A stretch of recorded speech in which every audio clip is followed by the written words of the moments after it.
الگ ہے تراویح روزوں کی شان لیلۃ القدر کی کہ نازل ہوا جس میں سارا قرآن۔ ناظرین آداب،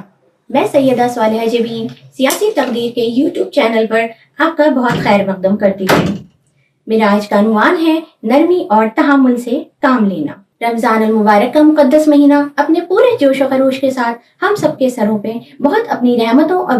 برکتوں کے ساتھ سایہ فگن ہے، اور یہ مہینہ اتنا پاک اور مقدس ہے کہ اللہ تعالیٰ چاہتا ہے کہ بندے بھی اس میں پاک، مقدس اور محبوب عمل شغل میں لائیں۔ میرا عنوان جو نرمی اور تحمل سے مراد ہے کہ اللہ تعالیٰ اس انسان کو بہت پسند فرماتے ہیں جس کے مزاج میں نرمی اور تحمل کا امتزاج ہو۔ آپ صلی اللہ علیہ وسلم کی حدیث ہے کہ اللہ تعالیٰ کے نبی کریم صلی اللہ علیہ وسلم نے ارشاد فرمایا ہے کہ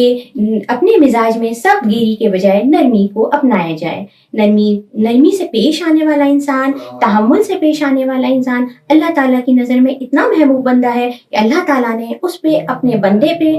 دوزخ کی آگ تک حرام کر دی گئی ہے۔ یعنی اللہ تعالیٰ اس انسان کو دوزخ کی آگ سے بھی دور کر دیتا ہے جس کے مزاج میں نرمی ہے، تحمل ہے، محبت ہے، خوش اخلاقی ہے۔ میرا یہ کہنا ہے ناظرین آپ لوگوں سے کہ رمضان ہمارے سروں پہ سایہ فگن ہے، اور ہمارے لیے اللہ تعالیٰ اپنے بندوں کے پاس اتنے قریب ہو جاتا ہے۔ رمضان میں چھوٹے سے چھوٹے اعمال بھی اللہ تعالیٰ کو محبوب ہو جاتے ہیں، نیک اعمال بھی اللہ تعالیٰ کو بہت قریب کر دیتے ہیں اور وہ بندے کے حساب میں لکھ دیتا ہے۔ تو اگر ہم اپنی زبان میں نرمی اور تحمل اپنائیں گے اور ہم اپنی زبان میں مٹھاس لائیں گے، چاشنی لائیں گے، اللہ تعالیٰ کو اتنے محبوب اپنے آپ کو بنا لیجئے، لوگوں کے ساتھ نرمی سے اپنائیے، معاشرے کے ساتھ اپنے آپ کو نرمی میں اور تحمل کی زندگی میں ڈھالیے، اپنے اہل و عیال کے ساتھ اس بات کی شروعات کیجئے۔ ہمارا معاشرہ سب سے پہلے اپنے اہل و عیال کے ساتھ اگر ہم شروعات کریں گے، اپنے جو بھی اعمال ہم نے حدیثیں پڑھی ہیں، اپنے جو بھی ہم نے قرآن مجید پڑھا ہے، جو بھی ہم نے اس کا کلام پاک میں ذکر پڑھا ہے، اگر ہم اس زندگی کو اپنے اہل و عیال سے شروع کریں گے تو ہمیں بہت بہتری ثابت ہوگی۔ اللہ کے نبی کی ایک اور حدیث میں یہاں بیان کرتی ہوں کہ اللہ تک کے نبی فرماتے ہیں کہ حضرت عائشہ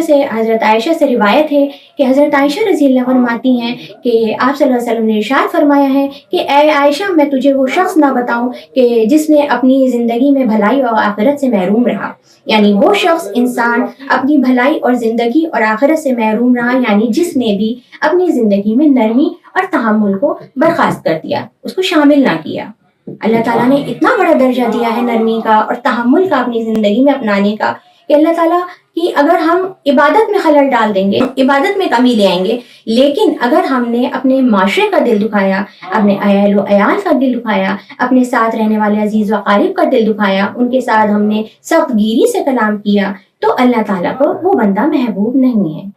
لہٰذا میری درخواست ہے رمضان المبارک میں اپنی زبان میں محبت پیدا کریں، اپنے رشتوں میں محبت پیدا کریں، اپنے لہجے میں چاشنی پیدا کریں، اللہ تعالیٰ کے احکام کی